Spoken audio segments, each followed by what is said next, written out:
Chapter 11 of Alice's Adventures in Wonderland by Lewis Carroll. Who Stole the Tarts?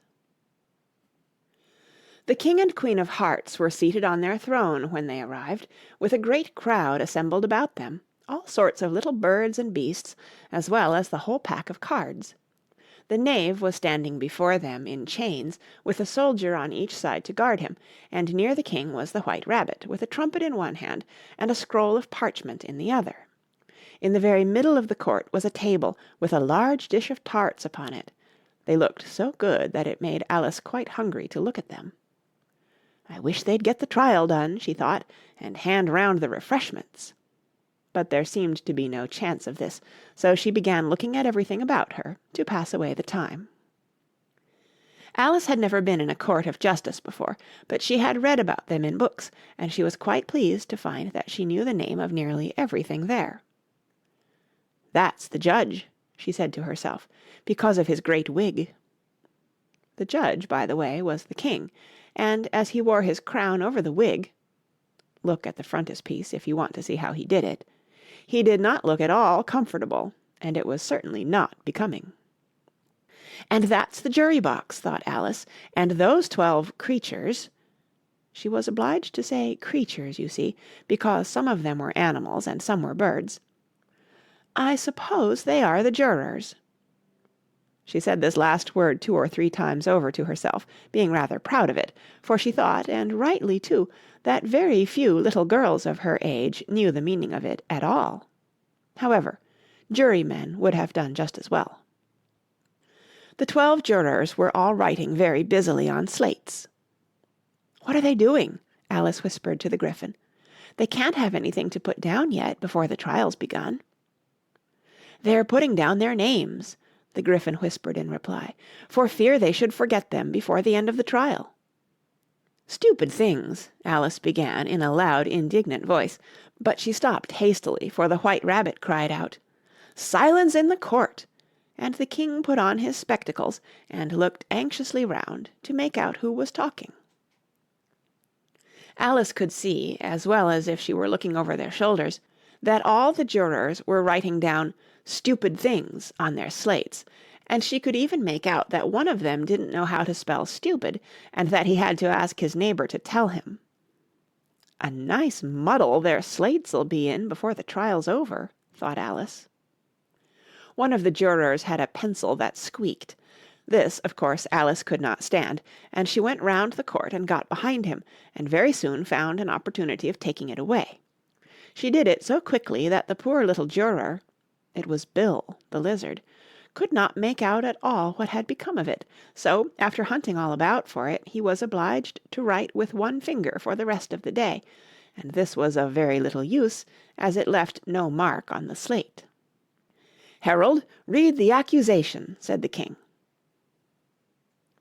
On this the White Rabbit blew 3 blasts on the trumpet, and then unrolled the parchment scroll and read as follows: "The Queen of Hearts, she made some tarts, all on a summer day. The Knave of Hearts, he stole those tarts, and took them quite away." "Consider your verdict," the king said to the jury. "Not yet, not yet," the Rabbit hastily interrupted. "There's a great deal to come before that." "Call the first witness," said the king, and the White Rabbit blew 3 blasts on the trumpet and called out, "First witness." The first witness was the Hatter. He came in with a teacup in one hand and a piece of bread and butter in the other. "I beg pardon, your Majesty," he began, "for bringing these in, but I hadn't quite finished my tea when I was sent for." "You ought to have finished," said the king. "When did you begin?" The Hatter looked at the March Hare, who had followed him into the court, arm in arm with the Dormouse. "14th of March, I think it was," he said. "15th," said the March Hare. "16th," added the Dormouse. "Write that down," the king said to the jury, and the jury eagerly wrote down all 3 dates on their slates, and then added them up, and reduced the answer to shillings and pence. "Take off your hat," the king said to the Hatter. "It isn't mine," said the Hatter. "Stolen!" the king exclaimed, turning to the jury, who instantly made a memorandum of the fact. "I keep them to sell," the Hatter added as an explanation. "I've none of my own. I'm a hatter." Here the Queen put on her spectacles and began staring at the Hatter, who turned pale and fidgeted. "Give your evidence," said the King, "and don't be nervous, or I'll have you executed on the spot."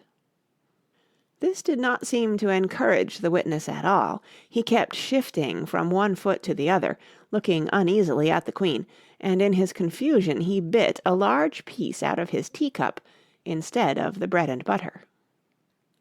Just at this moment Alice felt a very curious sensation, which puzzled her a good deal until she made out what it was.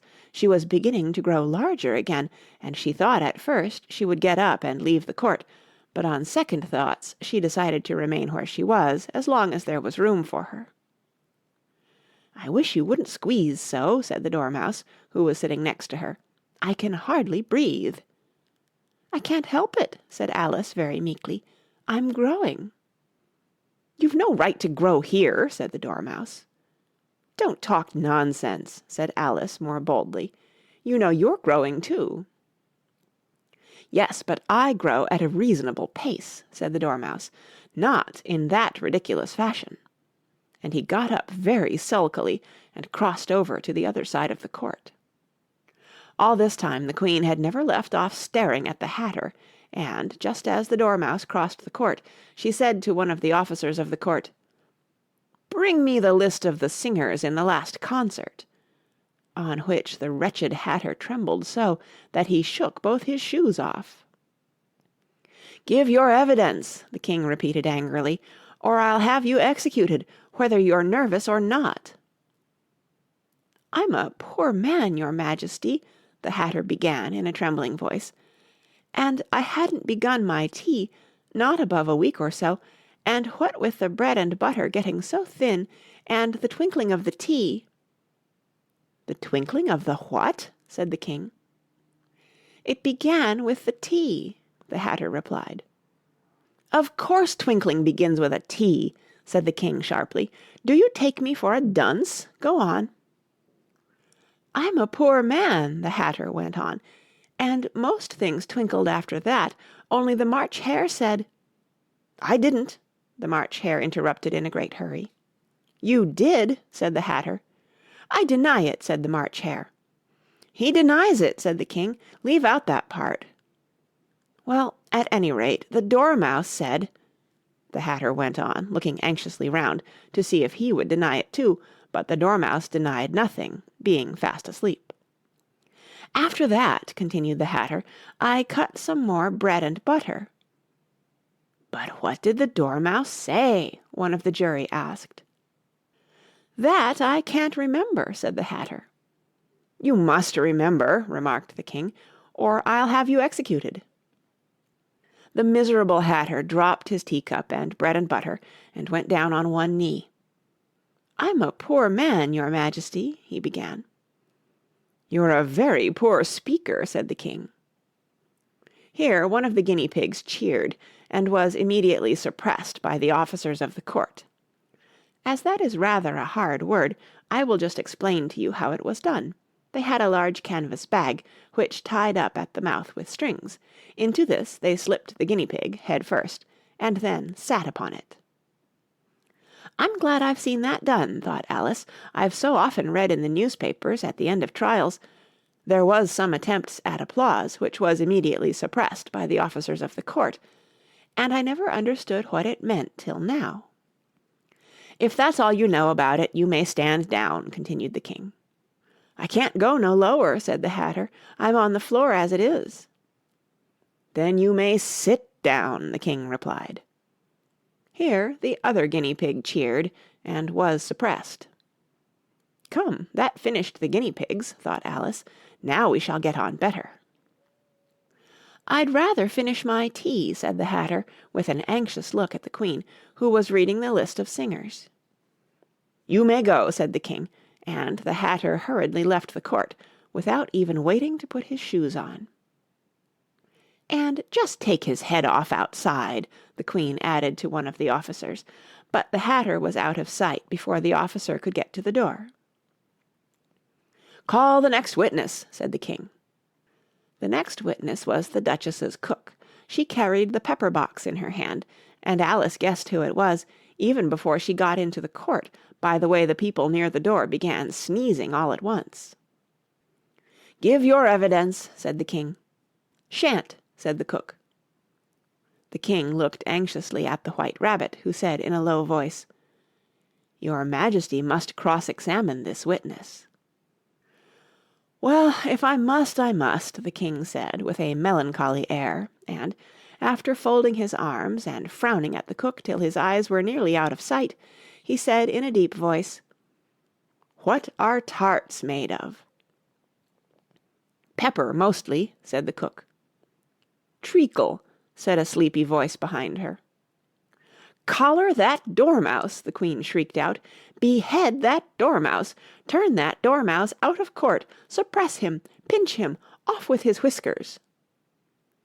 For some minutes the whole court was in confusion, getting the dormouse turned out, and by the time they had settled down again the cook had disappeared.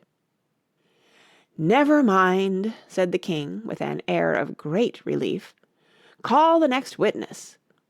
And he added in an undertone to the queen, "Really, my dear, you must cross-examine the next witness. It quite makes my forehead ache."